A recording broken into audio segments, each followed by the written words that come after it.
The players we're about to talk about keep a secret, man, because they are so undervalued, it's not even crazy. In fact, I think 4 of these 5 guys are 200 plus in ADP right now, and they're all, and that's in redraft leagues, but in best ball leagues, they're all around like 180-ish. These are the picks that can turn into tons and tons of upside, tons of value in redraft and best ball leagues. The first name on this list, he currently has an ADP, let me scroll, 232 in your redraft leagues on ESPN, meaning he's not going to be drafted. In best ball, where everyone's drafting, he has an ADP of 194, meaning in most drafts, he also is undrafted. This player had 7 touchdowns and 824 yards in his 3rd NFL season. This player is on the Colts. He's a wide receiver 3. It's Alec Pierce.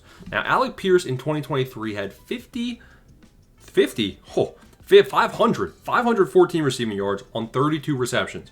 He only added 5 more receptions in 2024, but they were all deep shots, and they all hit. He was 824 yards, 7 touchdowns. That's actually that's unreal. He had a 1.87 yards per route run, almost double the best number of his career up to this point. His average yards per target was 11.9. So yes, this isn't exactly somebody that's going to have, Alec Pierce is going to have 27% team target share. Alec Pierce is going to have 4 targets per week. He only averaged, it's not bad. He averaged 4.3 targets per week. So if he's getting 4 targets per week, and a lot of them are going to be deep balls, don't mind if I do. Now, you might be thinking to yourself, there's not enough love to go around. They have trash quarterbacks, blah, blah, blah. They bring in Warren. Okay, listen. In 2023, he was 95% of the snaps. In 2024, he was 80%. That was with Josh Downs. Now, yes, Michael Pittman missed time. Listen, the Colts, Pittman's already banged up. So if Pittman misses time, Alec Pierce already automatically bumps up a little bit. Alec Pierce will be just fine as the deep option. Don't worry about Adonai Mitchell either. I love this guy in best ball. Again, 800 receiving yards, 7 touchdowns. This guy will give you spike weeks. He will slot into your starting lineup. Just think, if he hits on a 40-yard deep ball, which is kind of his skill set, wham, bam, thank you, ma'am, he's now your wide receiver in one of your wide receiver or flex spots. Alec Pierce can return so much value, and nobody is talking about it. Honestly, doing my research for you boys, that's how I found this guy, so that's why you're here. Please smash the like and subscribe button. It helps us out a lot. Next name, somebody no one's talking about. In best ball, he has been a bit of a riser. Currently, he is 145 ADP in best ball. Now, this is somebody that I also like in redraft leagues as well. In redraft leagues, I do think the value that can be returned is because he does have upside to be an actual receiver. Now, I'm looking for him.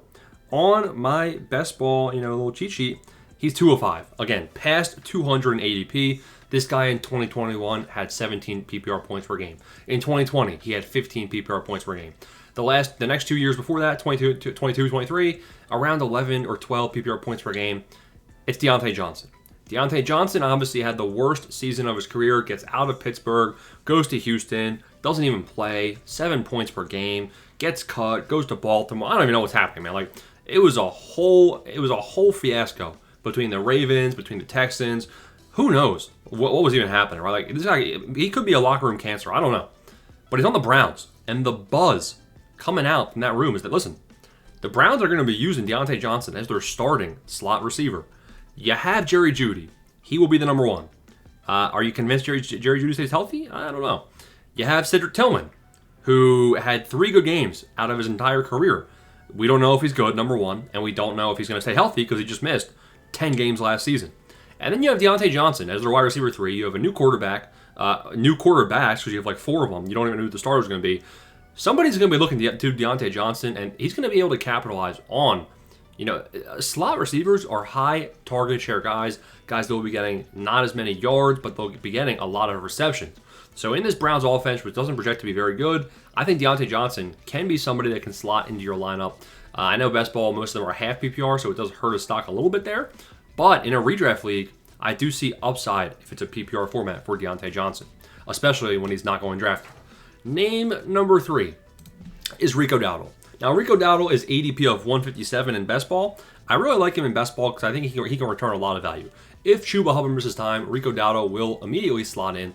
I'm not too worried about Trevor Etienne. I think that's a bit more of a long-term thing. Now, Rico Dowdle, the only negative with him, right, is he signs a 1-year, $2.7 million contract. $2.7 million, to be honest, that's backup money. So that's the only argument you can make to get me to stop drafting this guy, because I'm drafting him a lot. In 2024, he was the workhorse.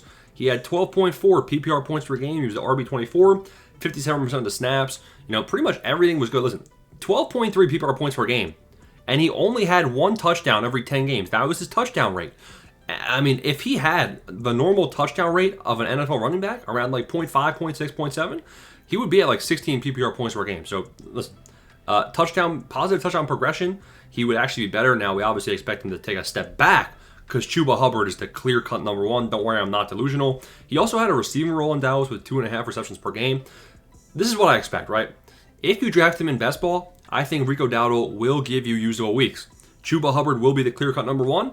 I think Chuba Hubbard probably stays around 65% of the snaps, and I think Dowdle is going to be at least 30% of the snaps, if not more. So I think Dowdle is going to be involved in this, Carolina Panthers offense, which now is Tim McMillan, which has Bryce Young, hopefully continuing the rebound.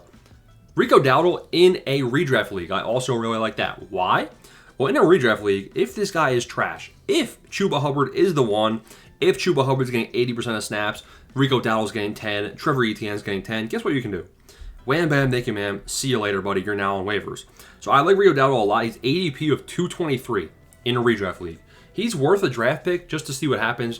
Again, we'll get immediate clarity at the beginning of the season. So listen, you miss on Rico Dowdle at the beginning of the year, you drop him after week 3, and then you go pick somebody else up that's trending up. So I really like Rico Dowdle in best ball and then redraft. Name number 4, the big Q, Quentin Johnston. 21.7% team target share in 2024. He averaged 1 touchdown every 2 games, so pretty good touchdown numbers.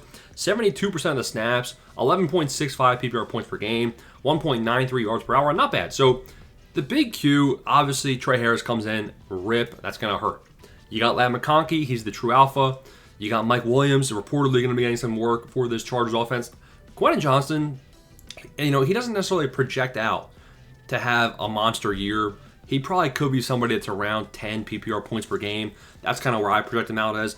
But, luckily, 10 PPR points per game for Quentin Johnston. And he's currently in a redraft league. Let's start scrolling. ESPN, Quentin Johnston. I'll tell you, in best ball, he is ADP of 140. And in redraft, he's ADP of 166. Those are pretty much late round flyers. And you'll be getting somebody that can be a flex play consideration with about 10 points per game. And in best ball, if he's averaging 1 touchdown every 2 contests, that touchdown automatically will be slotted into your lineup. I like it. Final name, ADP of 180 in best ball. In a redraft league, this guy is ADP of 201. And this is somebody that I would look to get on my redraft team. We'll get immediate clarity on him as well. You got Tyler Lockett. Now, I know, Tyler Lockett's washed. Tyler Lockett's old. He's trash, blah, blah, blah. Tyler Lockett, yes, his last 2 seasons were awful. Wide receiver 36, wide receiver 76, and he played all the games. He played all the snaps. His target numbers were down. His yards per out run were down. Yes, Tyler Lockett was, a rookie in 2016. I get it. Now, Tyler Lockett, I think, can be the wide receiver 2, wide receiver 3 at worst in this Cam Ward offense. I think it's worth seeing. What if Tyler Lockett maybe contributes with deep ball threats with Cam Ward? I just think that listen, I understand that this guy he's washed. He is washed. I don't expect Tyler Lockett to come out and give you 15 PPR points per game.